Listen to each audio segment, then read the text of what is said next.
श्री परमात्मने नमः। श्रीमन्महागणाधिपतये नमः। कस्तूरी तिलकं ललाटपटले वक्षस्थले कौस्तुभं नासाग्रे वरमौक्तिकं करतले वेणुकरे कङ्कणं सर्वाङ्गे हरिचन्दनं सुललितं कण्ठे च मुक्तावली गोपस्त्री परिवेष्टितो विजयते गोपालचूडामणि फुल्लेन्दीवरकान्तिमिन्दुवदनं बर्हावतं सप्रियं श्रीवत्साङ्कमुदारकौस्तुभधरं पीताम्बरं सुन्दरं गोपीनां नयनोत्पलार्चिततनुं गोगोपसंहाव्रतं गोविन्दं कलवेणुवादनपरं दिव्यांगभूषं भजे। जय सिया राम, जय श्री कृष्ण। सर्वप्रथम तो श्री गोवर्धननाथ की कृपा से श्रीमद् भागवत यात्रा के चलते हुए आज 112 भाग पूर्ण हो गए हैं और आज 113वां भाग, संभवतः 113वां ही होगा ये, जिसे हम आज आरंभ कर रहे हैं। और 18वां अध्याय आज हमारे प्रथम स्कंद का आरंभ होगा। और स्थान भी आज आप कुछ परिवर्तन देख पा रहे होंगे, क्योंकि हमारा जो अस्थाई निवास है वो कुछ समय के लिए परिवर्तित है। तो कुछ समय हम यहीं अब निवास करेंगे और अपना आश्रम निर्माण कार्य अभी चल ही रहा है। जो अपने परिचित हैं, संपर्क में हैं, वो जानते ही होंगे। सब आश्रम का भी निर्माण कार्य बड़े जोर शोरों से चल रहा है। आने वाले कुछ काल में, कुछ समय में वो भी जब निर्माण हो जाएगा, फिर आगे की सब चर्चाएं तो वहीं हुआ करेंगी। तब तक के लिए अब यह हमारा अस्थायी निवास अभी रहेगा और इसी स्थान पर अब हम कुछ दिवस के लिए ये भागवत चर्चा को क्रमशः आगे बढ़ाएंगे। तो आइए बड़े भाव प्रेम से श्रद्धा के साथ श्रीमद् भागवत महापुराण के प्रथम स्कंद के 18वें अध्याय में आज प्रवेश करते हैं।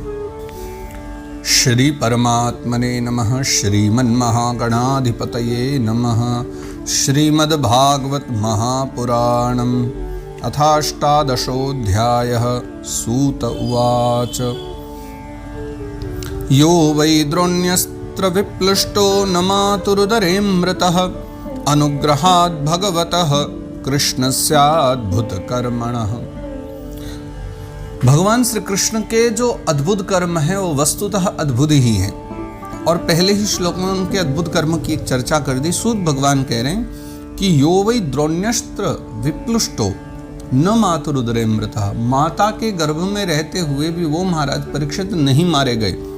द्रोणी यानी कि अश्वत्थामा के अस्त्र के द्वारा, और अस्त्र भी कोई सामान्य नहीं, स्वयं ब्रह्मास्त्र ही था वो। उस ब्रह्मास्त्र के द्वारा भी वो मारे नहीं गए। क्यों? अनुग्रहात् भगवतः। ये भगवान का अनुग्रह ही तो है। मारने वाला है भगवान, बचाने वाला है भगवान। ये जो हम चर्चा करते हैं सत्यता में है। देखिए, एक और ये कहा जाता है कि ब्रह्मास्त्र से कोई बच नहीं सकता, लेकिन वहीं हम भागवत जी में कितनी बार ये स्थानों पर चर्चा आई है कि जो विधि का विधान है उससे विपरीत भी जो चले जाए वो ईश्वर की कृपा ही हो सकती है। ईश्वरी कृपा के अतिरिक्त और कुछ भी ऐसा नहीं है जो उसको बदल सके। ब्रह्म कोपोत्थितादियस्तु तक्षकात् प्राण विप्लवात् न सम्मुमोहोरुभयात् भगवत्यर्पिताशयः। एक ब्राह्मण ने भी श्राप दिया था। दूसरे श्लोक में ये बता रहे महाराज परीक्षित को श्राप मिला, यस्तु तक्षकात् प्राण विप्लवात्। तो फिर डसने के लिए तक्षक आया, क्योंकि 7 दिन में मरने का श्राप था महाराज परीक्षित को। तो 7 दिन पूरे हुए और फिर तक्षक नाग जो है वो महाराज परीक्षित को डसने के लिए आया। लेकिन न सम्मुमोहोरुभयात् भगवत्यर्पिताशया, उनके मन में देखा जाए तो तनिक मात्र भी न कोई भय था, न कोई चिंता थी। मृत्यु के समय भी वो निश्चिंत थे, सिर्फ एक ही कारण से, वो उस समय भगवान की शरणागति पा चुके थे। भगवान शुकदेव के द्वारा जो सुनाई गई कथा थी, भागवत कथा, उसको सुनकर के महाराज परीक्षित का जो हृदय है पूरी तरह वो भगवत चरणों में लग गया था। भगवत्यर्पिताशय, और जिसे भगवान का आश्रय हो उसे किस प्रकार का भय हो सकता है, इसलिए वो निश्चिंत थे। उत्सृज्य सर्वतः संगम विज्ञाता जित संस्थितिः वैयासकेर्जहो शिष्यो गंगायाम स्वम कलेवरम। और उसके पश्चात उन्होंने उत्सृज्य सर्वतः संगम, संग यानी आसक्ति, या ये कहें कि सब लोगों से जो प्रेम मोह आदि था, उन्होंने वो सारी आसक्ति, उन्होंने संग त्याग दिया। वो चाहे कुसंग हो या सुसंग हो, सब प्रकार का संग छोड़कर बस एक ही संग अपनाया, सत्संग। विज्ञाता जित संस्थिति ही, और उन्होंने स्वयं को जान लिया, परमात्मा को जान लिया, और परमात्मा को जान करके वैयासकेर जहो शिष्यो गंगायाम स्वम कलेवरम, भगवान शुकदेव के द्वारा श्रीमद् भागवत कथा का श्रवण करके, भागवत को सुन करके उन्होंने भगवान को जाना, और अपना अपना जो कलेवर है, गंगायाम स्वम कलेवरम, वहीं गंगा के तट पर उन्होंने अपने कलेवर को यानी शरीर को त्याग दिया। इन्होंने राजर्षि परीक्षित ने, ये परीक्षित जी की चर्चा है। नोत्तम श्लोक वार्तानां जुषतां तत्कथामृतम् स्यात् संभ्रमोऽन्त कालेऽपि स्मरतां तत्पदाम्बुजम्। न उत्तम श्लोक वार्तानां जुषतां तत्कथामृतम्, जो उन उत्तम श्लोक भगवान श्री कृष्ण की कथा को कहते हैं, है ना, जुषतां तत्कथामृतम्, उनका जो पान करते हैं यानी श्रवण पान, क्योंकि भागवत जी के विषय में चर्चा है ना, यहाँ तो आरंभ में ही कह दिया था पिबत भागवतम रसमालयम, इसको कानों से नहीं सुना जाता भागवत कथा को, इसको जिह्वा के द्वारा पिया जाता है या कानों के द्वारा पिया जाता है, ये सुनने की वस्तु नहीं कही गई। इसलिए जुषताम तत्कथामृतम, जो इस अमृत कथा का पान करता है या जो उत्तम श्लोक भगवान की कथा को कहता है, स्यात् संभ्रमो अंत कालेपि स्मरताम तत्पदाम्बुजम, और सुनना और कहना, है ना, या ये कहें रसपान करना और कहना कथा को, ये दोनों ही जो साधन है, जो इन साधनों को निरंतर निरंतर करता रहता है, यानी सुनता रहता है, कहता रहता है कथा को, तो अंत कालेपि स्यात् संभ्रमो, उसका जब अंत काल आ जाता है, व्यक्ति का अंत काल आ जाता है, उस समय वो भ्रमित नहीं होता, वो चिंता नहीं करता, मृत्यु के द्वारा, मृत्यु को जान करके वो किसी प्रकार के मोह में नहीं पड़ता, ऐसा उसका जीवन हो जाता है। तावत् कलिर्न प्रभवेत् प्रविष्टोपि ह सर्वतः यावदीशो महानुर्व्यामाभिमन्यव एकराट। देखो, वैसे तो भगवान श्री कृष्ण के जाते ही कलयुग का आगमन हो गया था, लेकिन तथापि तावत् कलिर न प्रभवेत् प्रविष्टोपि ह सर्वतः, वैसे तो सर्वत्र कलयुग का आगमन हो गया था, लेकिन फिर भी कलयुग का कोई प्रभाव पूरे भारतवर्ष में या पूरे पृथ्वी पे जहाँ जहाँ भी महाराज परीक्षित ने राज्य किया, कहीं भी कलयुग का प्रभाव नहीं हुआ। क्यों? यावदेशो महानुर्भाव्य अभिमन्यव एकराट, अभिमन्यु के पुत्र महाराज परीक्षित, उनके रहने के कारण, उनके एकराट होने के कारण, राजा होने के कारण कहीं भी कलयुग का कोई भी प्रभाव देखने को मिला ही नहीं, ऐसा उनका प्रभाव रहा था।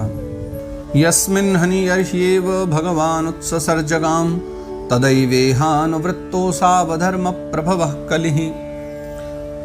वैसे तो जिस दिन भगवान श्री कृष्ण का स्वधाम गमन हुआ, उनके जाते ही कलयुग का आगमन इस भूमंडल पर हो गया था, लेकिन ये महाराज परीक्षित का ही प्रभाव था कि वो अधर्म के मूल कारण कलयुग के आ जाने के बाद भी कलयुग का कोई प्रभाव यहाँ हमें दिखलाई नहीं पड़ा, और महाराज कलयुग ने यहाँ सबकी, पृथ्वी वासियों की, मर्त्यलोक वासियों की अधर्मों से रक्षा करी, कलयुग के प्रभाव से रक्षा करी।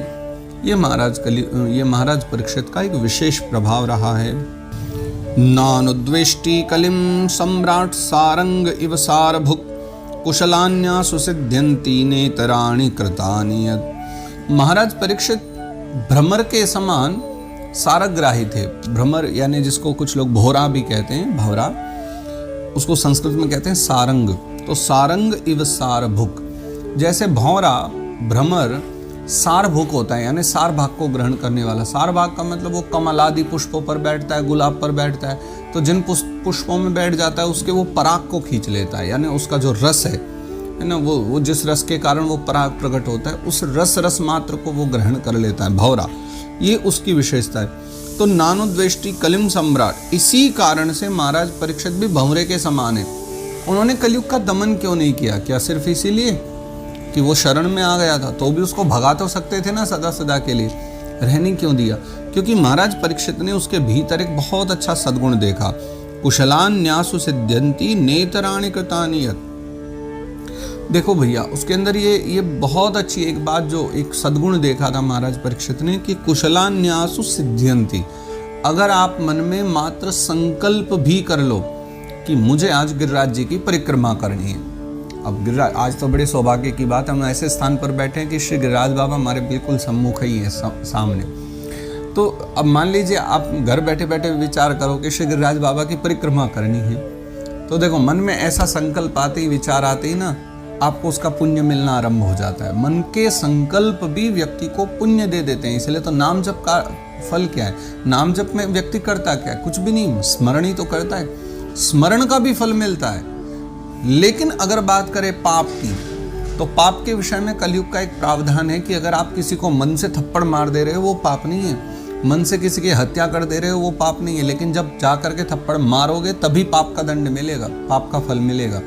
किसी की हत्या कर दोगे जा करके, जब उसका दंड मिलेगा। लेकिन पुण्य के लिए आवश्यक नहीं पूजा करने ही जाओ। अगर यहाँ बैठे बैठे मन से भी आपने पूजा कर ली, मन से श्री गिरिराज बाबा की परिक्रमा कर ली, पुण्य मिल जाएगा। यही एक बहुत बड़ा जो है फल है। कलिकर एक पुनीत प्रतापा, मानस पुण्य हो ही नहीं पापा। गोस्वामी जी ने भी भागवत जी से उठा करके लिखा है उसको अपनी अवधी भाषा में। किम नु बालेषु शूरेण कलिना धीर भीरुणा, अप्रमत्तः प्रमत्तेषु यो वृको नृषु वर्तते। किम नु बालेषु शूरेण, जो बालक हैं अभी उनके लिए तो बड़ा वीर बनता है ये। कलिना धीर भीरुणा, अच्छा, लेकिन जो धीर वीर लोग हैं उनके लिए भयभीत हो जाता है। यानी जो बहुत धैर्य वाले हो, अगर आप बड़े वीर हो, धैर्यवान हो, तब कलयुग तब आपसे वो डरता है कलयुग। लेकिन आप बालकों के समान हो जाओगे, चंचल हो जाओगे, उस प्रकार की अवस्था में आपके लिए भेड़िए के समान हो जाता है, ये बहुत वीर बन जाता है। अप्रमत्तः प्रमत्तेषु यो वृको नृषु वर्तते, यानी जो प्रमादी मनुष्य है ना, आलसी व्यक्ति जो हैं, उनको वश में करने के लिए तो सदा ही सदा सावधान रहता है, तैयार रहता है। आलसी लोगों को बड़ा प्रेम करता है कलयुग, सोचता है ये मेरा घर है, ये आलस करेंगे और कहीं ना कहीं मुझे स्थान मिल जाएगा इनके घर में प्रवेश कर जाने का, तो इसलिए इससे सावधान रहना चाहिए। उपवर्णित में तद्वः पुण्यम पारक्षितम मया, वासुदेव कथोपेतमाख्यानम यथ पृच्छत। अब सूत बाबा कह रहे हैं कि उपवर्णितम एतद्वः पुण्यम पारक्षितम मया। महाराज परीक्षित की जो कथा थी वो मैंने उपवर्णित यानी सुना दी है आपको। वासुदेव कथोपेत आख्यानम यद पृच्छत, और भगवान श्री कृष्ण की कथा से युक्त जो परीक्षित की कथा है वो मैंने आपको सुनाई है, जिसमें भगवान श्री कृष्ण की भी चर्चा है। यद पृच्छत, जो आपने पूछा था सो मैंने बतला दिया है। या कथा भगवतः कथनीयोरुकर्मणः, गुणकर्माश्रयाः पुंभि संसेव्यास्ता बुभूषुभिः। या कथा भगवतः, भगवान की जो भी कथाएं हैं, कथनीयोरुकर्मणः, अर्थात भगवान के जितने भी कर्म हैं, भगवान ने जो भी लीलाएं की हैं मथुरा वृंदावन, मथुरा द्वारिका में, कुरुक्षेत्र में, या जहाँ जहाँ भी भगवान कृष्ण गए हैं, वो सब की सब ऐसी कथाएं हैं जो सुनने सुनाने योग्य हैं। कथनीयोरु कर्मण गुण कर्माश्रया पुंभी संस्थेव्यास्ता बुभूषुभि। और फिर जो आत्मज्ञ पुरुष हैं, जो कल्याण चाहने वाले लोग हैं, है ना, कल्याणकामी पुरुषों को वो जो सारी कथा हैं उनका सेवन करना चाहिए। संसेव्यास्ता यानी उन सभी का सेवन करना चाहिए, ऐसी कथाओं का जो भगवान श्री कृष्ण के पावन चरित्र हैं। और इतना कह करके फिर वो महात्मा सूत चुप हो जाते हैं। तब ऋषिगण कहते हैं, ऋषय ऊचुः सूत जीव समाः सौम्य शाश्वतिर्विशदं यशः, यस्त्वं संशसि कृष्णस्य मर्त्यानाम अमृतम हिनः। अब ऋषिगण कह रहे हैं सौनकादिक मुनि की, सूत जीव समा सौम्य, हे सौम्य यानी हे सरल स्वभाव वाले भगवान सूत, जीव समाह, आप जो हैं जिए कितना कि आप युग युगों तक जिए, युग युगांतर तक जिए। शाश्वतीर विशदम यशः, क्योंकि आपने हमें क्या सुनाया है, भगवान श्री कृष्ण की विशद महिमा सुनाई है। यस्त्वं संशसि कृष्णस्य मर्त्यानाम अमृतम हिना, हम जैसे मरने वाले लोगों के लिए, जो मरने वाले हैं, अच्छा, ये बात हम लोग कहें तो समझ भी आए। इन बातों को कह कौन रहे हैं? वो ऋषिगण जो युग युगांतर तक तो वैसे ही जिए जा रहे हैं, किसी की हजारों वर्षों की आयु, किसी की लाखों वर्ष की। लेकिन वो भी क्या कह रहे हैं कि हमारी ये छोटी सी आयु जो कभी भी समाप्त हो जाए, और हमें और ज़्यादा कृतार्थ करने के लिए मानो आपने हमें ये कथा सुनाई है, तो इसके लिए हम आपसे कहना चाहते हैं कि आप जुग जुग जिएं, आप युग युग जिएं, ताकि हमें इसी प्रकार कथा का श्रवण मिलता रहे।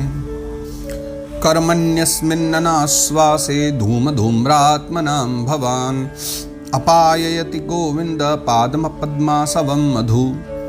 देखिए, एक तो हमें कितने वर्षों से हम यज्ञ यागादिक किए जा रहे हैं।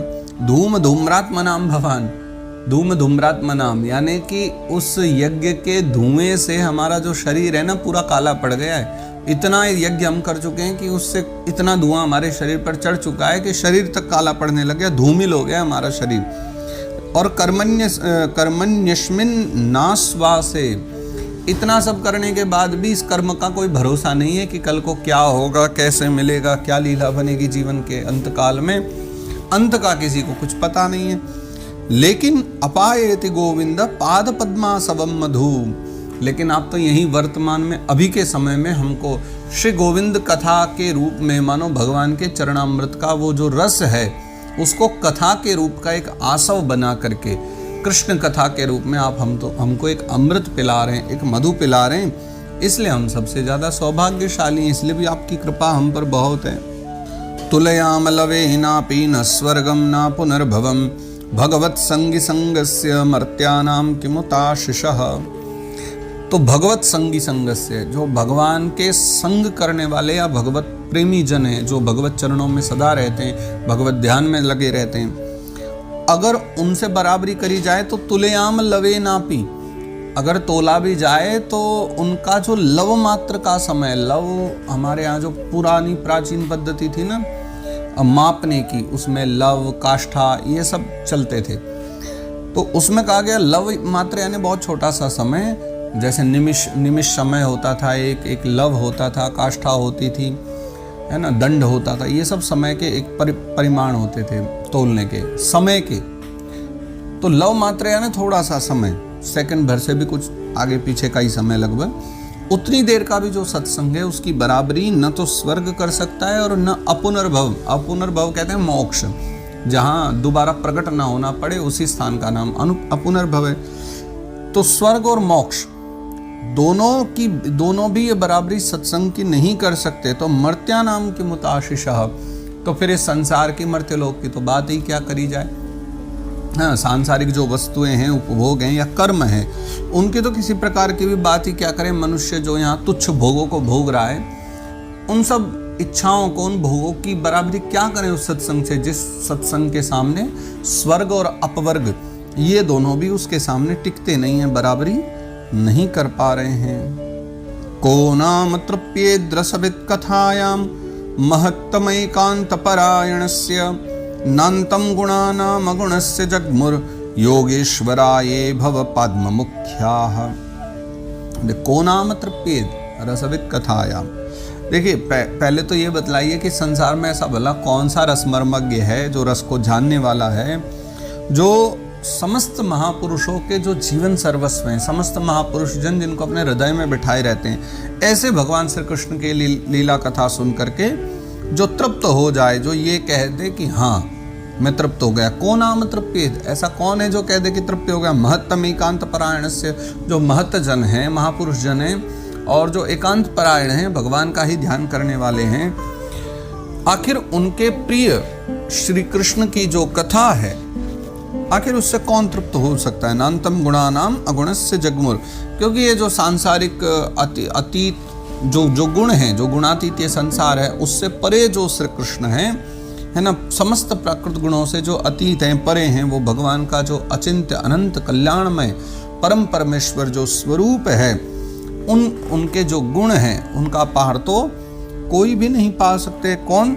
भव यानी भगवान शंकर, पद्म यानी कमल पर बैठने वाले ब्रह्मा जी, योगेश्वरा यानी योगेश्वर आदि जन, ये सबके सब जो मुख्य जन हैं, ये भी जब उनका पार न पा सके तो भला अंततः और किसमें इतनी सामर्थ्य है जो भगवान के गुणों का पार पा जाए।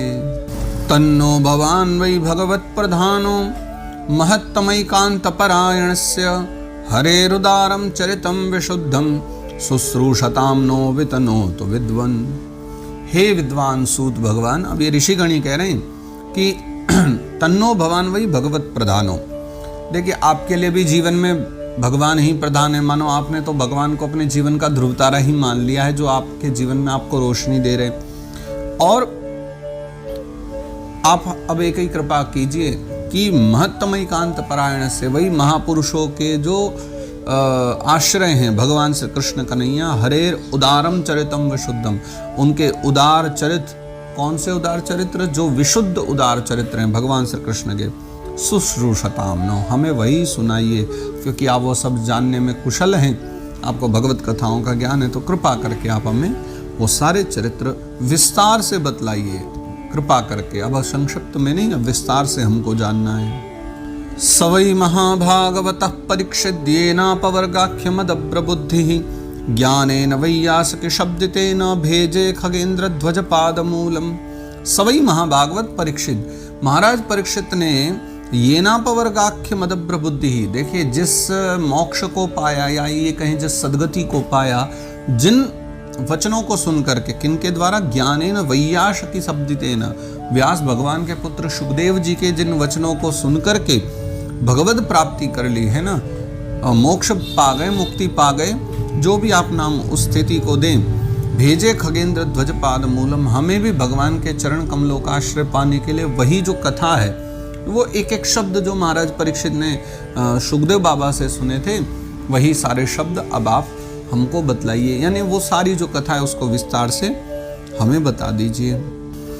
तन्नः परम पुण्यम संवृतार्थ माख्यानम अत्यद्भुत योग निष्ठम आख्याह्यनन्ताप चरितोपपन्नम पारक्षतम भागवताभिरामम। क्योंकि हमें विश्वास है, सुखदेव बाबा ने राजा परीक्षित को जो कथा सुनाई थी उसमें कोई भी बात छुपी नहीं थी, वहाँ एक एक बात खोल खोल करके कही गई थी, सारी बात बड़े विस्तार से गाई गई थी। तो हमारी भी इच्छा यही है ना कि वो जो भगवत प्रेम की अद्भुत पराकाष्ठा वाली जो चर्चाएं हैं, जिसमें भगवान के अद्भुत योग निष्ठा का निरूपण किया गया होगा, पग पग पे जिसमें भगवान की चर्चा की गई होगी, है ना। पारक्षितम भागवताभिरामम, देखो भगवान के अद्भुत प्रेम का अनुभव जिस कथा में हो जाए, पग पग पर रस जिस कथा में मिले, हमें ऐसी कथा सुनने की इच्छा है, तो कृपा करके आप हमें वही श्रवण कराइए। सूत उवाच अहो वयं जन्म भृतोद्यहास्म वृद्धानुवृत्त्यापि विलोम जाताः दौष्कुल्यमाधिं विदुनोति शीघ्रं महत्तमानाम अभिधान योगः। अब सूत बाबा इन सब ऋषियों की बात सुन करके फिर धन्य धन्य मानते हैं अपने आप को और कहते हैं अहो वयम जन्म भृतोद्य हास्म, मैं कितना आज स्वयं को बहुत आनंदातिरेक में पा रहा हूँ, मुझे धन्य धन्य स्वीकार करता हूँ कि वृद्धानुवृत्त्यापि विलोम जाता, मैं एक विलोम जाति में उत्पन्न होने के बाद भी महात्माओं का संग करने से, महत्तमानाम विधान योग, उन महात्माओं का संग करने के कारण, महापुरुषों का संग हो जाने के कारण आज मानो मेरी भी महिमा बढ़ गई है। या ये कहें विलोम जाति में उत्पन्न होने का जो मेरे मन में थोड़ी सी एक व्यथा थी, वो इन महापुरुषों के चरणों में बैठने से आज वो सारी दूर हो गई। क्योंकि कहीं ना कहीं समाज ने ही ये छोटे बड़े का निर्णय जो भी किया सो किया, लेकिन जब जब धर्म में आ जाओ, धर्म को तो लोग दोष देते हैं, लेकिन अगर आप धर्म में सही प्रकार से, ठीक प्रकार से प्रवेश करो तो आप देखोगे कि यहाँ लोगों ने वैसा भेदभाव माना नहीं। ये जातियों का जितना हमारे समाज के बीच में प्रचार हुआ, यहाँ धर्म जगत में कुछ अलग ही लीला चलती थी। यहाँ सुनाने वाले एक विलोम जाति के हैं, सूत जाति के हैं, और सुनाने वाले और सुनने वाले उच्च कुल के ब्राह्मण। ये तो विलोम जाति के हैं ना, सूत जाति के। विलोम जाति का मतलब होता है जहाँ उच्च कुल की माता हो और निम्न जाति के पिता हों, तो ऐसी संतान को विलोम कहा गया।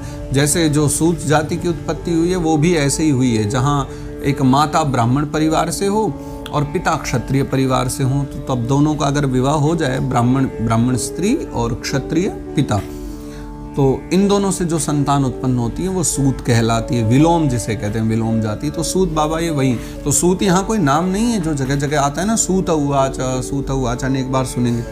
ये सूत एक उपाधि है। दर्शाने के लिए।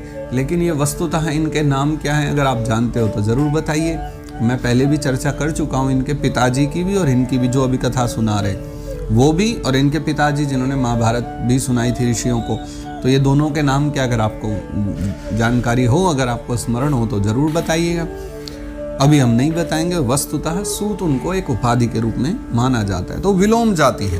तो वो कह रहे हैं कि अहो वयम जन्म व्रतोद्यहास्म। तो मुझे ये लगता है कि मेरे मन में जो विलोम जाति में उत्पन्न होने की जो व्यथा थी, मानो आज वो सब दूर हो गई, क्योंकि इन महात्माओं ने स्वयं उच्च कुल के ब्राह्मण होते हुए भी मुझे उच्च आसन पर बिठाया है, और तब मुझसे प्रार्थना करते हैं हाथ जोड़ जोड़ करके कि हमें ये कथा सुनाइए, ये कथा सुनाइए।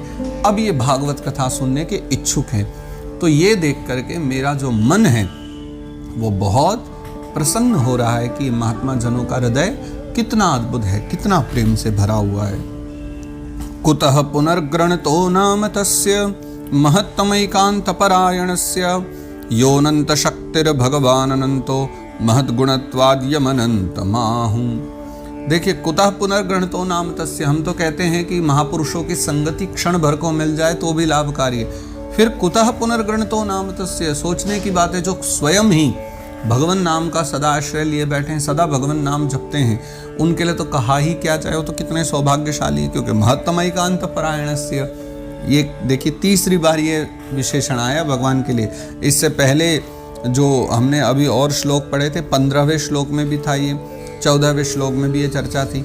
महत्तमैकांत परायण से ये शब्द 3 बार आ चुका है, यानी महापुरुषों के जो आश्रय हैं भगवान श्री कृष्ण, जो उनका नाम सदा जपता रहे। यो अनंत शक्तिर, जो अनंत शक्ति हैं, भगवान अनंतो, जो अनंत भगवान हैं, अनंत गुणों वाले, महद गुणत्वाद है ना, यम अनंतमाहु, और उनके जो महद गुणत्वाद यानी जिनके गुणों की महत्ता है, जिनके गुण बहुत हैं, और शायद इन्हीं अनंत गुणों के कारण, शायद कहना गलत होगा, निश्चित ही, हाँ निश्चित है कि महद गुणत्वाद यानी उन अनंत गुणों के कारण ही यम अनंतमाहु, जिनको अनंत कहा गया, आहु यानी कहते हैं, तो अनंत आहु यानी जिनको अनंत कहा गया, जिनका नाम अनंत ही पड़ चुका है। तो भगवान का एक नाम अनंत भी है। एतावतालं ननु सूचितेन गुणैरशाम्यानतिशायनस्य हित्वेतरान् प्रार्थयतो विभूतिर्यस्यांघ्रिरेणुं जुषते नभीप्सो। देखो, भगवान के जो गुण हैं वो कैसे हैं या कितने हैं, इसका वर्णन तो किया जा नहीं सकता, और उनकी जब कोई समता ही नहीं कर सकता, भगवान के गुणों की बराबरी नहीं कर सकता, तो फिर उनसे बढ़कर तो कोई हो ही कैसे सकता है, उनसे बढ़कर तो कुछ है ही नहीं। तो फिर समझा कैसे जाए कि भगवान के गुण कैसे हैं या उनकी महिमा क्या है, उसको समझने के लिए एक छोटा सा उदाहरण दिया जाता है। यस्यांघ्रि रेणुम जुषते न भीप्सो, जिस लक्ष्मी को पाने के लिए ब्रह्मादि देवता भी सब हाथ जोड़े लक्ष्मी की प्रार्थना करते रहते हैं कि देवी जी हमारे यहाँ चली आओ, जिन लक्ष्मी को सब पुकारते हैं, वो लक्ष्मी कहाँ चली जाती हैं कि सदा वैकुंठ में बैठे नारायण के चरण दबाती रहती हैं। तो इससे बात समझ में आ जाती है, जिसको पाने के लिए सब भाग रहे हैं, वो लक्ष्मी स्वयं भागी भागी वहां जाकर के चरण दबा रही है। वो राम बन करके आ जाते हैं तो वो सेवा करने नीचे चली आती भूमंडल पर, वो कहीं कृष्ण बन करके चले आते हैं ब्रजमंडल में, तो वो लक्ष्मी यहाँ सेवा करने के लिए नंद भवन चली आती है। अपने मूल रूप में नहीं, कहीं आप सोचे कि वो श्री राधा रानी के रूप में या रुक्मिणी के रूप में, वो एक अलग लीला है, उस विषय में चर्चा नहीं करना। श्री राधा रानी तो खैर उनसे भी एक श्रेष्ठ है, तो देवी भागवत में स्पष्ट वर्णन ही, स्वयं लक्ष्मी ही राधा रानी का अंश है देवी भागवत जी के अनुसार। लेकिन रुक्मिणी के रूप में भी महालक्ष्मी पधारी, लेकिन हम वहाँ की भी चर्चा नहीं कर रहे, हम तो चर्चा कर रहे हैं ब्रज भूमि की। यहाँ कृष्ण कन्हैया आ जाते तो वो यहाँ चली आती हैं, राम जी अयोध्या में आ जाते हैं तो वो अयोध्या में प्रवेश कर जाती हैं। ये लक्ष्मी जी का एक प्रभाव ही है कि वो, या ये कहीं उनका भाव है कि वो रह नहीं सकती भगवान के बिना। जयति तेदिकम जन्मना विज शयत इंदिरा शश्वत रही, तो वैकुंठ छोड़ करके भगवत चरणों में आ जाती हैं। अथापि यत्पादनखाव सृष्टम जगद्विरिंचो परतार्हणाम्बः शेषम पुनात्यन्यतमो मुकुंदात् को नाम लोके भगवत पदार्थः। अथापि यत्पादनखाव सृष्टम, भगवान नारायण के चरण कमल का जो अंगूठा है, ब्रह्मा जी ने अपने कमंडल के जल से जब उसको धोया वो जल गंगा बन गया।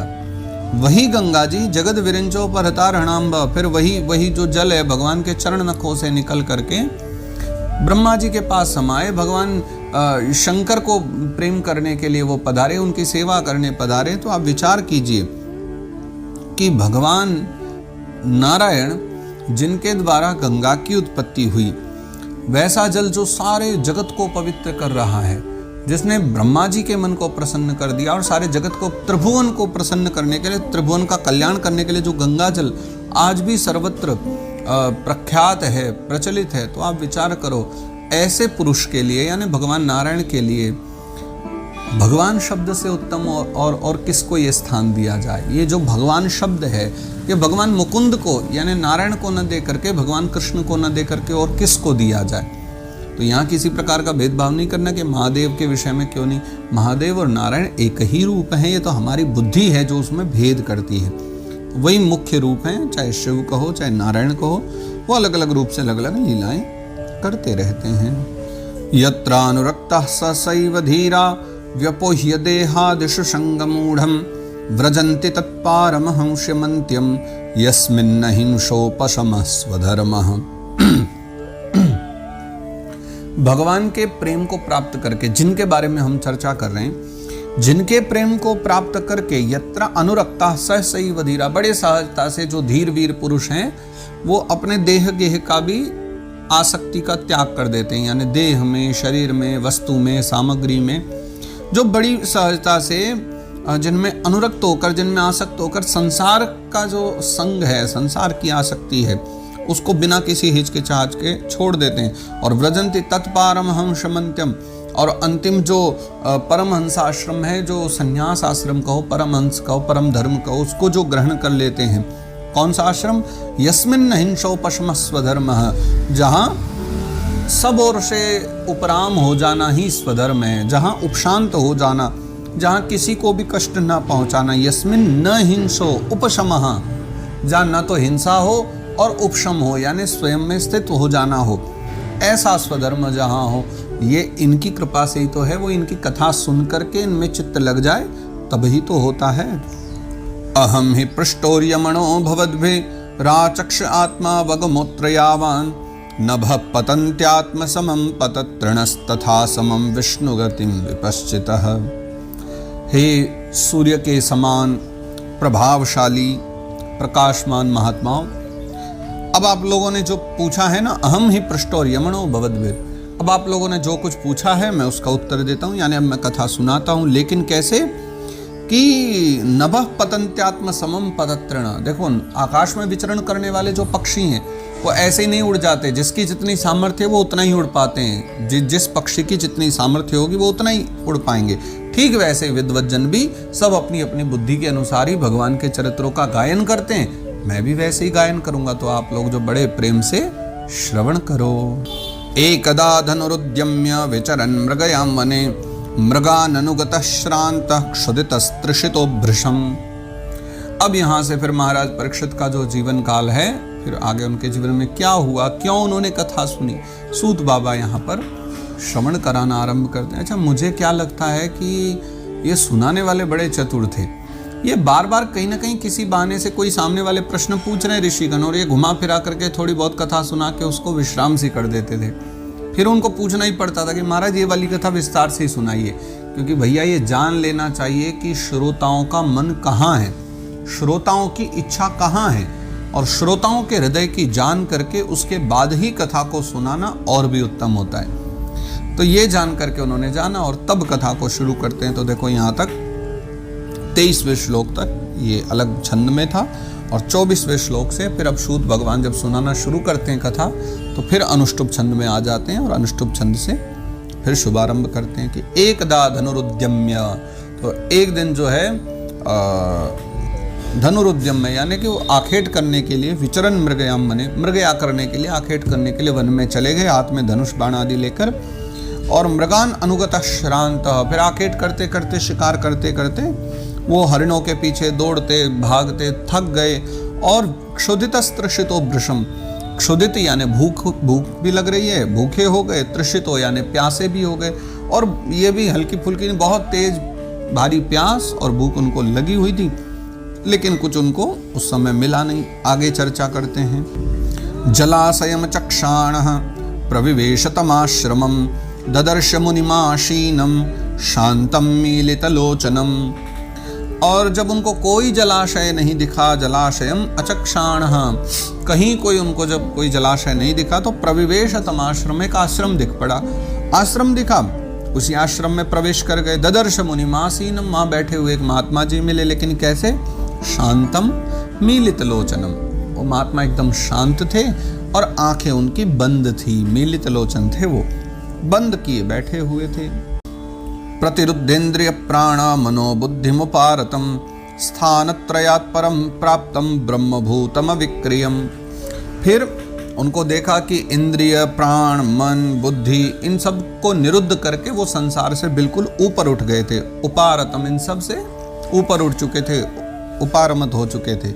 और स्थानत्रयात् परम प्राप्तम, तीनों स्थानों से परे वो प्राप्त हो चुके थे। वो तीन स्थान कौन से हैं? जागृत, स्वप्न, सुषुप्ति, यही तीन अवस्थाएं होती है हमारी। वो तीनों स्थानों से जो हैं परे, तीनों अवस्थाओं से रहित, जो निर्विकार ब्रह्म रूप हैं, है ना, जो तुरीय स्थान होता है, उस पद में ब्रह्मभूतम विक्रियम, वो उस ब्रह्मभूत पद में जाकर के स्थित हो चुके। तो उनको एक प्रकार से ये भान नहीं था कि उनके आगे पीछे दाएं बाएं बाहरी संसार में, बाह्य जगत में क्या चल रहा है। वो अपने अंतर बहिष्ठ हो चुके थे, वो अपने अंतर भाव में ही लीन थे। उनको बहिस्थान का कुछ ज्ञान नहीं था कि बाहर क्या चल रहा है। विप्रकिरण जटाच्छन्नम रौरवेणाजिनेन च विशुष्यत्तालुरुदकम तथा भूतमयाचत। विप्रकिरण जटाच्छन्नम, और वो जो महात्मा बैठे हुए थे, उन बाबा जी का, उन महात्मा का जो शरीर है वो जटाच्छन्नम, फैली हुई जटाओं से भरा था। यानी उनकी जो जटाएं हैं वो इधर उधर पूरे शरीर पर मस्तक से जा करके और पूरी फैली हुई थी, बिखरी हुई जटाएं थी, क्योंकि बहुत दिन से बैठे होंगे इसी अवस्था में। रौरवेणा जिनेन च, लिखते हैं कि कृष्ण मृग चर्म उन्होंने धारण किया था। यहाँ रौरव लिखा है, रौरव यानी रुरु नाम का एक मृग आता है। रुरु एक मृग का नाम है, एक जाति होती है, जैसे बहुत प्रकार की प्रजाति होती है ना हिरणों में भी, तो हिरण की एक प्रजाति होती है रुरु मृग। रुरु मृग जो है वो थोड़ा कृष्ण वर्ण का होता है, काला काला। तो कृष्ण वर्ण के उस रुरु मृग का जो चर्म है, चमड़ी है, उसको उन्होंने धारण किया हुआ है। तो कृष्ण मृग चर्म धारण किया। तो रौरवेणा जिनेन च, और विशुष्यत तालुरुदकम। लेकिन राजा की हालत क्या है कि उनका जो तालु है, कंठ है, इस समय वो बहुत ज़्यादा दुखी है। विशुष्य यानी शुष्क हो चुका है, सूख गया है, उनको तो पानी चाहिए। तथा भूतम याचत, इसलिए उन्होंने ऐसी अवस्था में, वो बैठे थे सामने महात्मा, ये भी नहीं जाना कि वो इस स्थिति में है कि नहीं है, जल दे पाएंगे कि नहीं, बस उनसे अयाचत है, उन्होंने जल मांग लिया कि मुझे पीने के लिए जल दे दीजिए, क्योंकि उनका गला सूख रहा था बहुत ज़्यादा। अलब्ध तृण भूम्यादि रसम प्राप्तार्घ्य सुनृतः अवज्ञातमिवात्मानं मन्यमानश्च कोपः।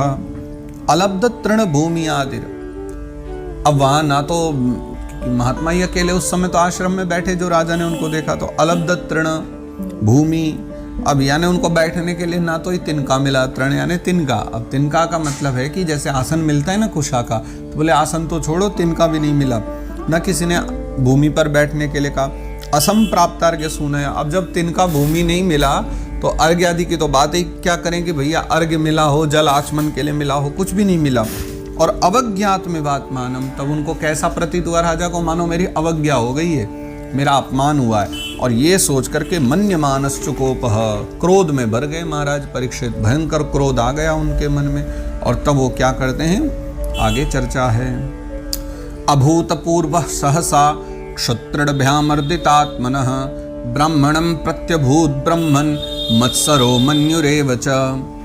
अभूतपूर्व सहसा, ये जो हुआ है ना, ये सहसा ही हुआ है, अचानक हुआ है। और अभूतपूर्व यानी पहले कभी ऐसा हुआ ही नहीं था, ये पहली बार ही हो रहा है। कैसा कि उनको क्रोध आ रहा है इस प्रकार किसी महात्मा पर। क्षत्रिभ्यामर्दितात्मनः ब्राह्मणं प्रत्यभूत ब्रह्मन् मत्सरो मन्युरेव च, उनको ब्राह्मण के प्रति ईर्ष्या हो गई उन महात्मा को देख करके। जहाँ पहले महाराज परीक्षित प्रसन्न होते थे, प्रणाम करते थे, आज उन्हें ईर्ष्या हो गई, और ईर्ष्या होने के कारण उनको क्रोध आया।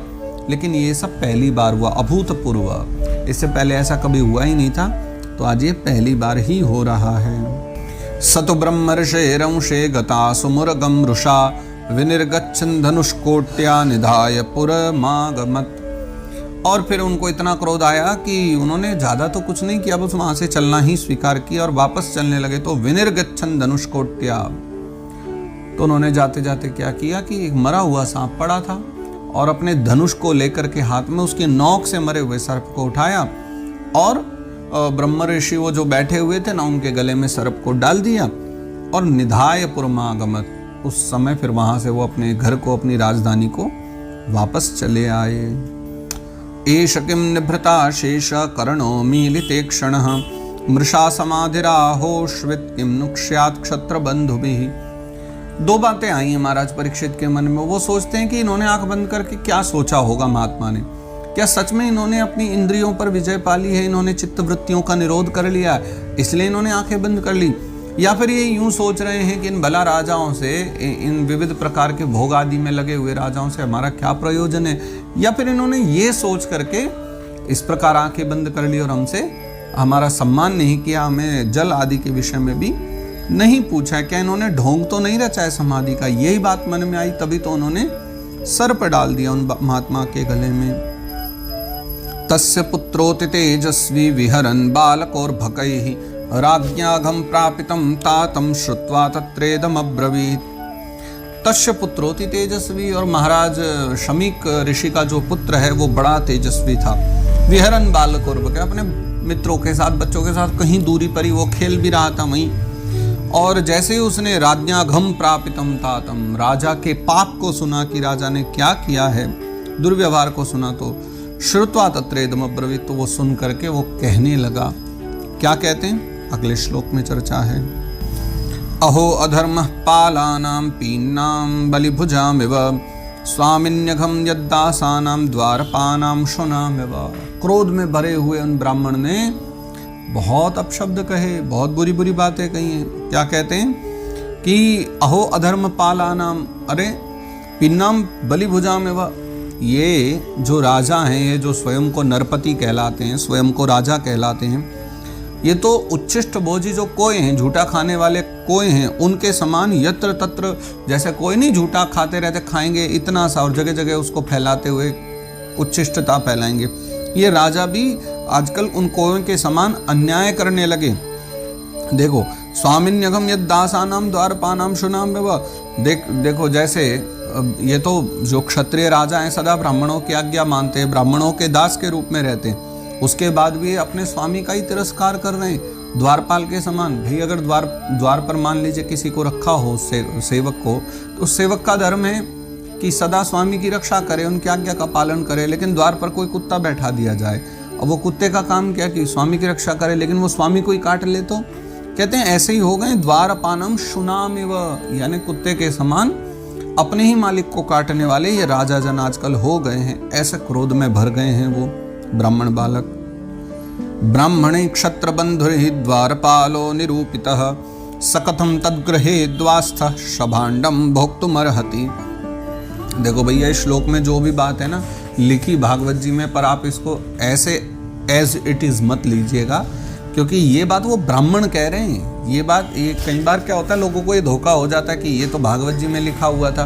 तो भैया मान लो लिखा तो भागवत जी में, पर ये कह कौन रहा है ये भी देखना चाहिए। हम इस बात को पूरी तरह स्वीकार नहीं किया करते। कुछ बातें व्यक्तियों के अपने विचारधारा भी होती है। भागवत जी में बहुत सारी बातें ऐसी हैं जो भागवत जी का नाम लेके लोग बोल देते हैं, पर ये किसने कहा है ये भी ध्यान रखना चाहिए।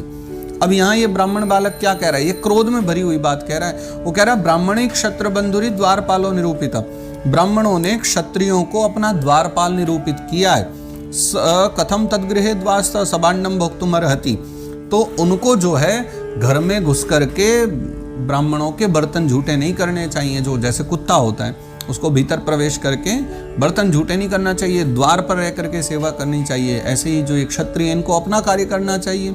ये इस प्रकार से उच्छिष्टता क्यों फैला रहे हैं? ये क्रोध में भरी हुई वाणी है, और वो भी ब्राह्मण की वाणी है, भागवत जी की वाणी नहीं है। क्योंकि अगर भागवत जी की वास्तविक वाणी आप सुनोगे तो वहाँ इस प्रकार के भेदभाव नहीं, वहाँ सबको श्रेष्ठ बतलाया है। प्रत्येक व्यक्ति की अपनी एक श्रेष्ठता है। ये जो कुछ बोल रहे हैं ये सब क्रोध में भरी हुई बातें हैं, इसलिए इन पर ज्यादा विचार नहीं करना चाहिए। कृष्णे गते भगवती शास्त्रोत्पथगामिनां तद्भिन्न सेतु नद्याहम शास्मि पश्यत मे बलम। अब क्रोध में भरे हुए शमीक मुनि के पुत्र वो बालक, ब्राह्मण बालक कह रहे हैं कि कृष्णे गते भगवती, भगवान कृष्ण के चले जाने के बाद में, जब भगवान चले गए तो भगवान के धाम पधार जाने के बाद ये जो राजा जन हैं फिर से उद्दंड होने लगे हैं। तो इन मर्यादा तोड़ने वाले उस राजाओं को आज मैं दंड देता हूँ। पश्यत मे बलम, अब मैं इनके शासन को ठीक करूंगा, इनको मैं दंड दूंगा। तो अब सब लोग जो है मेरा बल देखें कि मेरा बल कैसा है। इत्युक्त्वा रोषतां राक्षो वेश्यन् ऋषि बालकः कौशिक्याप उपस्पृश्य वाग्वज्रम विषसर्जः। और इत्युक्त्वा इस प्रकार कह करके रोषताम राक्षो यानी क्रोध से भरी हुई लाल लाल आंखें लेकर के वयस्यान ऋषि बालक वो ऋषि कुमार कौशिक्याप उपस्पृश्य कौशिकी नदी के तट पर खड़े होकर उसके जल से आचमन करते हैं और वाग्वज्रम विषसर्ज, उन्होंने अपने वाणी से एक वज्र छोड़ दिया। वाणी से वज्र यानी कि श्राप दे डाला। अगले श्लोक में बताते हैं वो क्या श्राप दे रहे हैं। इति लंघित मर्यादम तक्षकः सप्तमे हनि दंशति स्म कुलांगारम चोदितो में ततद्रुहम। इति लंघित मर्यादम, उस कुलांगार परीक्षित ने दंशति स्म कुलांगारम, कुलांगार यानी जिसने कुल को कलंकित किया, ऐसे परीक्षित ने मेरे पिता का जो है अपमान किया है, मर्यादा का उल्लंघन किया है, इसलिए जो है मैं उसे ये श्राप देता हूं कि मेरी प्रेरणा से, मेरे श्राप के कारण, मर्यादा का उल्लंघन करने के कारण तक्षकः सप्तमे हनि, आज से ठीक 7वें दिन परीक्षित को सर्प डसेगा, तक्षक नामक सर्प डसेगा और तक्षक नामक सर्प के डसने से राजा परीक्षित की मृत्यु हो जाएगी। ये मेरा श्राप है। और ऐसा कह करके क्रोध में भरे हुए फिर वो शमीक के पुत्र अपने पिता के आश्रम की ओर चले जाते हैं। अब आगे वो फिर पिता के पास जाएंगे, फिर पिताजी क्या कहेंगे, क्या दोनों के मध्य बातें होती है, पिताजी राजी होंगे, नाराज होंगे, ये जो सारी चर्चा है वो हम कल के भाग में दर्शन करेंगे। आज के सत्र को हम यहीं विश्राम देते हैं। अभी 37 श्लोक हुए हैं, तो 3 और 10 13 श्लोक और 18वें अध्याय के बचे हैं, जो कि हम फिर आगे के भागों में चर्चा करेंगे। आइए आज के सत्र को यहीं विश्राम देते हैं। श्री कृष्णार्पणमस्तु, श्री कृष्णार्पणमस्तु, श्री कृष्णार्पणमस्तु। श्री गोवर्धन नाथ की जय।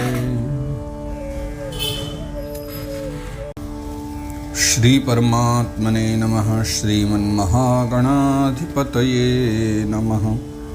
नारायणं नमस्कृत्य नरं चैव नरोत्तमं देवीं सरस्वतीं व्यासं ततो जयमुदीरये। श्री परमात्मने नमः। श्रीमद्भागवत महापुराणम् अथ प्रथमस्कन्धः अष्टादशोऽध्यायः 38 श्लोक। जय सिया राम, जय श्री कृष्ण। आओ मिलकर के अपने शेष जो बचा हुआ अभी भाग है, विगत भाग में हमने 37वें श्लोक तक जो चर्चा की थी, अब आगे की उसके चर्चा, उसका दर्शन करें। महाराज परीक्षित को श्राप लगा। शमीक मुनि के पुत्र ने महाराज परीक्षित को श्राप दिया और श्राप दे करके अब वो फिर आश्रम में अपने पिता के पास जाते हैं। वहां से 38वें श्लोक से आगे चर्चा प्रारंभ है। ततोभ्येत्याश्रमं बालो गले सर्पकलेवरं पितरं वीक्ष्य दुःखार्तो मुक्तकंठोरुरोधः। तो महाराज परीक्षित को श्राप दे चुके हैं ब्राह्मण बालक।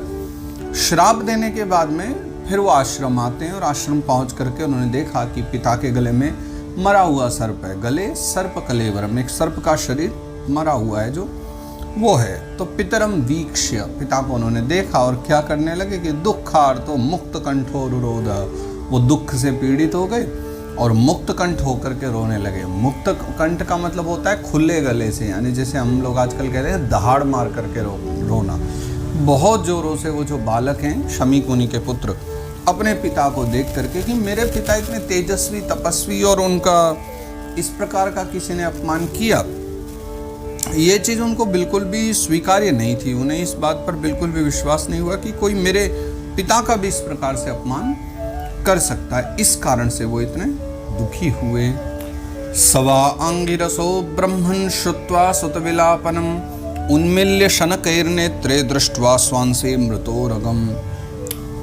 फिर वह जो ब्राह्मण देवता हैं यानी शमीक मुनि, श्रुत्वा सुतविलापनम, उन्होंने अपने बच्चे का विलाप यानी रोना सुना, और उन्मील्य शनकैर्नेत्रे, फिर उन्होंने अपने नेत्रों का उन्मीलन यानी खोलना, आंखों को खोला धीरे धीरे, और दृष्ट्वा स्वांसे मृतोरगम, फिर अपने गले में पड़ा हुआ वो जो मरा हुआ सर्प है उसको वो देखते हैं। विसृज्य पुत्रम पप्रच्छ वत्स कस्माद्धिरोदिसी केन वा ते पकतमित्युक्तः सन्निवेदयत्। वो पूछते हैं कि बेटा क्या हुआ, तुम्हारे साथ कुछ गड़बड़ हुई है, किसी ने तुम्हारा अपकार किया है ना। कस्माद्धिरोदिसी, क्या हुआ है। केन वा ते अपकृत, किसने तुम्हारा अपकार कर दिया, किसी ने अपमान कर दिया क्या। इत्युक्तः सन्निवेदयत्, और जब उन्होंने ऐसा पूछा तो बालक ने जो कुछ भी घटना घटित हुई थी ना वो सारी की सारी बता दी कि कोई राजा आपका अपमान करके गया और मैंने उसको भारी श्राप दे दिया है, अब आप चिंता न करो, देखो क्या होगा। फिर पिता जो हैं शमीक मुनि जो हैं वो क्या कहते हैं। निशम्य सप्तमतदर्हं नरेन्द्रं सब्रह्मणोन्नात्मजमभ्यनन्दत् अहो बतं हो महदज्ञते कृतमल्पीयसिद्रोह उरुर्दमोद्धृतः। देखो पूर्व श्लोक में ही बतला दिया कि उनके लिए कोई बहुत बड़ी बात नहीं थी, गले में हुए मरा सर्प देखकर वो बड़ा आश्चर्य करते। उन्होंने तो बड़ी सहजता से आंखें खोलते मरा हुआ सर्प निकाल करके फेंक दिया था। और अगले श्लोक में वो स्वयं लिखते हैं वेद व्यास बाबा की निशम्य शब्द मतदर्हम नरेंद्रम, राजा को लगे हुए श्राप की बात सुन करके सब ब्राह्मणों नात्मजम अभ्यनंदत, उन्होंने अपने आत्मज यानी पुत्र का अभिनंदन नहीं किया कि वाह बेटा तुमने बड़ा अच्छा किया, राजा को दंड दे दिया। वो बिल्कुल भी प्रसन्न नहीं है इस बात से। अहो बताऊं हो महदज्ञते कृत, बल्कि ये कहने लगे अरे बुद्धिहीन, अरे मूर्ख पुत्र, ये तूने क्या कर दिया। महाराज परीक्षित इतने बड़े श्राप के योग्य नहीं थे, उनके होने से ही तो हम लोग कितने प्रेम पूर्वक बैठ करके भजन साधना कर पाते। और अगर उन्होंने अपराध कर भी दिया तो उसके लिए कोई छोटा मोटा उनको दंड दे देते, समझाने के लिए कि वे राजा भी अपराध करे तो तुम धर्म की मर्यादा में रहो, धर्म दंड्योसी, तो इस प्रकार से उनको थोड़ा दंड दिया जाता। लेकिन ये तुमने क्या किया, इतना बड़ा दंड उनको दे दिया, ये बहुत गलत किया है। तो हे दुष्ट बालक, हे मूर्ख बालक, ये तुमने बिल्कुल अच्छा नहीं किया। महाराज परीक्षित इतने बड़े श्राप के योग्य नहीं थे।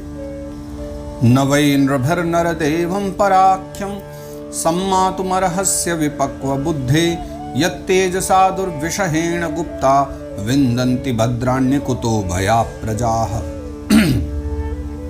देखो ये जो राजा हैं नवै नृभिर्नरदेवं पराख्यम, साक्षात नारायण के गुणों वाले, साक्षात भगवान के कृपा पात्र महाराज परीक्षित को तुम्हें कोई साधारण मनुष्य नहीं समझना चाहिए था। तुमने उन्हें सामान्य मनुष्य समझ करके और श्राप दे दिया, इतनी छोटी सी गलती के लिए इतना बड़ा श्राप। तो तुम बड़े अविपक्व बुद्धे हो, यानी तुम्हारी बुद्धि अभी बहुत कच्ची है, तुम परिपक्व नहीं हो।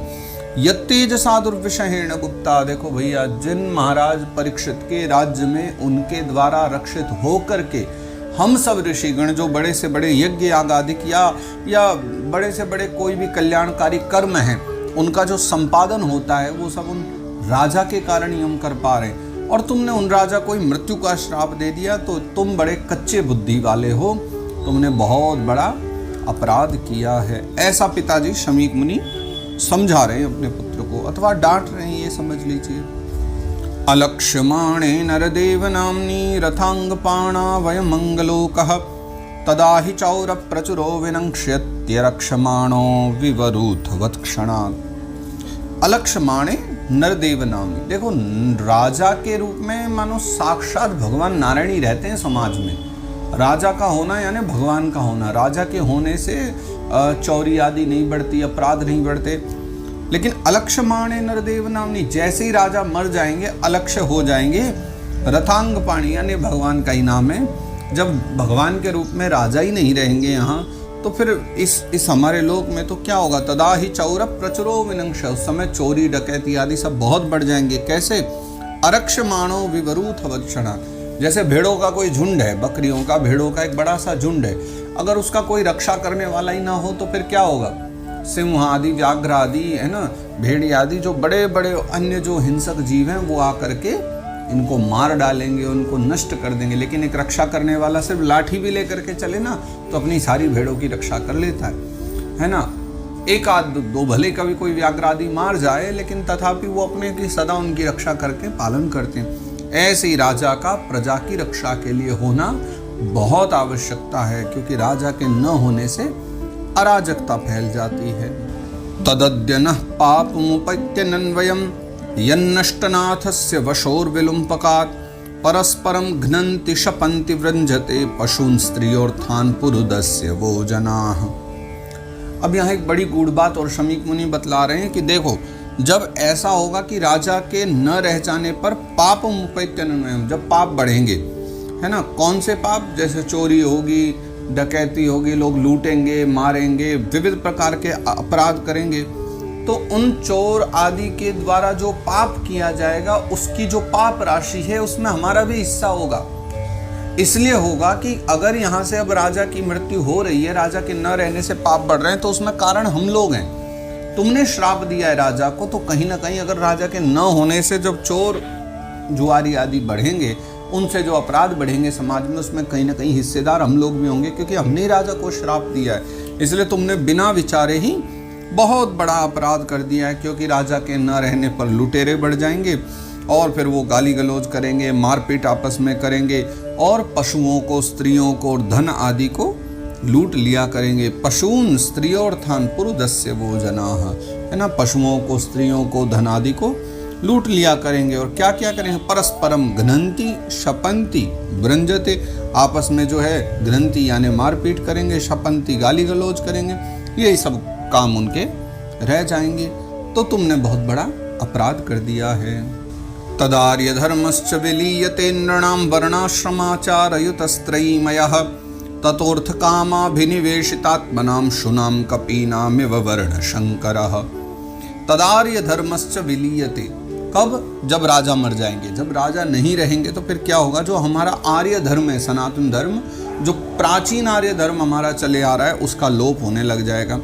और वर्णाश्रमाचार युतस्त्रयीमयः, भैया ये जो वर्णाश्रम धर्म के नियम है, इनका लोप होने लग जाएगा, है ना। जो आर्य धर्म है हमारा, वर्णाश्रम के द्वारा जो चलता, पूरी तरह नष्ट हो जाएगा। लोगों का क्या होगा कि ततो अर्थ कामाभिनिवेशितात्मनां, लोग तो पूरी तरह जो है अर्थ, लोभ, काम, वासना, बस इन सब के वशीभूत हो जाएंगे। शुनाम कपीनाम एवं वर्णशंकर, शुना यानी कुत्ते और कपी यानी बंदर, तो कुत्ते और बंदरों के समान लोग वर्णशंकर हो जाएंगे, क्योंकि वर्णाश्रम धर्म से दूर हो जाएंगे। धर्मपालो नरपति सतु सम्राट बृहच्छ्रवाः साक्षान् महाभागवतो राजर्षिर्हयमेधयाट् क्षत्रश्रमयुतो दीनो नैवास्मच्छापमर्हति। महाराज परीक्षित तो धर्मपाल हैं, धर्म को पालन करने वाले हैं। सतु सम्राट बृहच्छ्रवा, बहुत बड़े सम्राट हैं, वो तो धर्म धुरंधर हैं, यशस्वी हैं। साक्षात महाभागवत, तो इससे बड़ा और क्या उदाहरण दिया जाए। ये शमीक मुनि इतने बड़े तपस्वी ऋषि कह रहे हैं कि साक्षात महाभागवत हो, वो तो महाभागवत पुरुष हैं। हमारे यहाँ गिने चुने लोगों को ही महाभागवत माना गया है, उनमें से एक महाराज परीक्षित भी हैं, वो साक्षात महाभागवत है। और राजर्षि हयमेधयाट्, उन्होंने हयमेध यानी जिन्हें हम अश्वमेध भी कहते हैं, उन्होंने तो कई कई अश्वमेध यज्ञ भी किए हैं इससे पूर्व में। क्षत्रश्रमो यानी वो तो भूख प्यास से त्रसित होकर के, क्षुधित होकर के हमारे आश्रम पर आए थे, और वो जो है बिल्कुल भी शाप के योग्य नहीं थे। नैवास्मच्छापमर्हति, शाप तो उनको बिल्कुल भी नहीं देना चाहिए था, और तुमने ये श्राप दे करके बहुत बड़ी बेटा भूल करी है। अपापेषु स्वभृत्येषु बालेना पक्व बुद्धिना पापम कृतम तद्भगवान सर्वात्मा क्षन्तुमर्हति। इन ऋषियों से समझना चाहिए, वर्तमान स्थिति ये हो रही है कि हमारा बालक गलती भी करे तो भी हम समाज से लड़ जाते हैं, क्योंकि हमारे बालक ने गलती करी तो सही है, वो गलत नहीं है। लेकिन इन महाराज की वाणी को सुनिए कि अपापेषु स्वभृत्येषु, कि जो अपाप हैं, फिर भी एक बार तो उन्होंने कहा भी कि उन्होंने छोटा सा अपराध किया है, लेकिन अब तो वो स्पष्ट कह रहे हैं शमीक मुनि, भैया इतना छोटा अपराध था गले में सर्प डालना, क्योंकि एक तो भूख प्यास से त्रसित थे, उनकी हमें सेवा करनी थी, और फिर वो है भी हमारे निज सेवक। तो अपापेषु, वो निष्पाप जो महाराज परीक्षित हैं, स्वभृत्येषु यानी जो हमारे ही अपने सेवक भी हैं, हमारे भक्त भी हैं, ऐसे अपाप और हमारे निष्पाप सेवक जो महाराज परीक्षित हैं उनको श्राप दे करके इन्होंने अपराध किया है। बाले ना अपक्व बुद्धि ना, मेरे बालक ने अपक्व बुद्धि यानी अभी पकी हुई बुद्धि नहीं, कच्ची बुद्धि के कारण राजा का अपराध कर दिया, राजा को श्राप दे दिया, मतलब राजा का ही अपराध कर दिया। तो कहते हैं पापम कृतम, पाप किया है मेरे बालक ने। तद भगवान सर्वात्मा क्षंतुमरंती, तो सर्वात्मा भगवान नारायण जो हैं वो क्षंतुमरहति, मेरे बालक को क्षमा करें, बस यही मेरी भगवान से प्रार्थना है। तिरस्कृता विप्रलब्धा शप्ता क्षप्ता हता अपि नास्य तत्प्रतिकुर्वन्ति तद्भक्ता प्रभवोपि ही। देखिए भगवान के जो भक्त होते हैं ना, या महाराज परीक्षित जैसे बड़े लोग हैं, महाभागवत जन है, इनके अंदर तो पूरी सामर्थ्य है कि बदला ले लें, चाहे तो हमसे भी बदला ले सकते हैं, उनके पास पूरी सामर्थ्य है। लेकिन तिरस्कृता यानी तिरस्कृत हो जाने के बाद भी, है ना, अपमान हो जाए जब भी, विप्रलब्धा यानी धोखेबाजी उनके साथ हो जाए जब भी, शप्ताह शाप मिल जाए उनको जब भी, क्षिप्ता यानी गाली गलौज, आक्षेपो लांछन लगाया जाए, है ना, कोई मारपीट उनके साथ हो जाए, लेकिन नास्य तत्प्रतिकुर्वन्ति, वो कभी भी उसका प्रतिशोध नहीं लेते। इसीलिए तो वो महाभागवत कहे जाते हैं। महापुरुष जन है, महाभागवत है, महापुरुषों से भी जो उच्च श्रेणी है वो महाभागवतों की है, जो भागवत जी में कही गई। तो वो कभी भी बदला नहीं लेते। तद भक्ता प्रभवोपि, और ऐसे जो भगवान के भक्त हैं उनमें प्रभाव पूरा है, वो चाहे तो क्या न कर दें, लेकिन नहीं लेते क्योंकि वो महाभागवत जन हैं।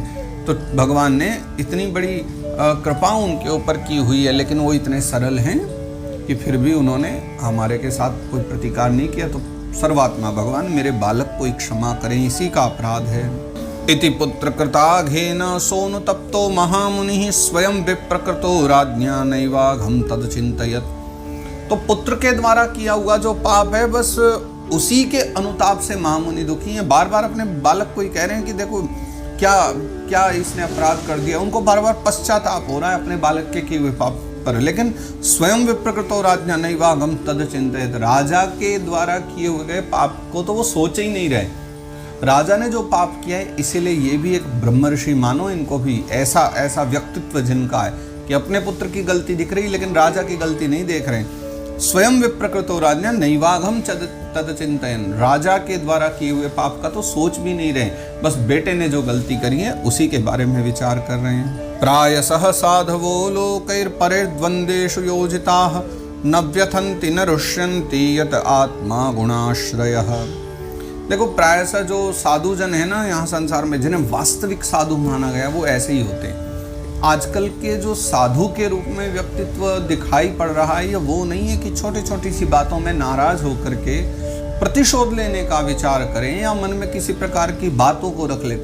ये वास्तविक साधु हैं, ये सच्चे संत हैं। इनके भीतर की ऐसी है कि परद्वंदेषु योजिता, कभी कभी ऐसा होता है कि इनके साथ भी बहुत गलत हो जाता है, लेकिन ये फिर भी कुछ लाभ हानि सुख दुख में नहीं पड़ते, तो विचार करते हैं हमारे ही कर्म होंगे जो ठाकुर जी ने कुछ हमको ऐसा दिया है।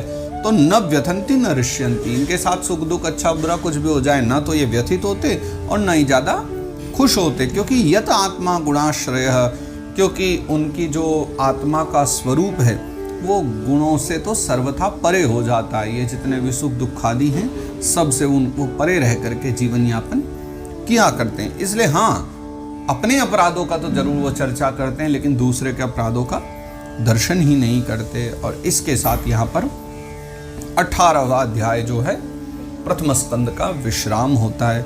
अब हम 18वां अध्याय यहाँ विश्राम करते हैं और इसके आगे फिर 19वां अध्याय जो है वो हम आरंभ करेंगे। और 19वें अध्याय में अब आज आप मात्र इसको और सुन रहे हैं, और कल से फिर हमारा 19वां अध्याय 3 दिन 4 दिन 5 दिन जितने में भी होगा, हम अलग अलग छोटे छोटे भागों में आपको उसको कर को नित्य सुना देंगे। और उसके पश्चात प्रथम स्कंद हो जाएगा विश्राम, क्योंकि ये अंतिम अध्याय है 19वां। उसके बाद हो जाएगा द्वितीय स्कंद का आरंभ, और धीरे धीरे यूं ही गंगा बहती रहेगी, भागवत यात्रा चलती रहेगी और हम खूब आनंद लेते रहेंगे। तो आइए आज के इस भाग को यहाँ विश्राम देते हैं। जय जय श्रीमद् भागवते महापुराणे पारमहंस्यां संहितायां प्रथम स्कंदे विप्रशापोपलंबनम नामाष्टादशोऽध्यायः।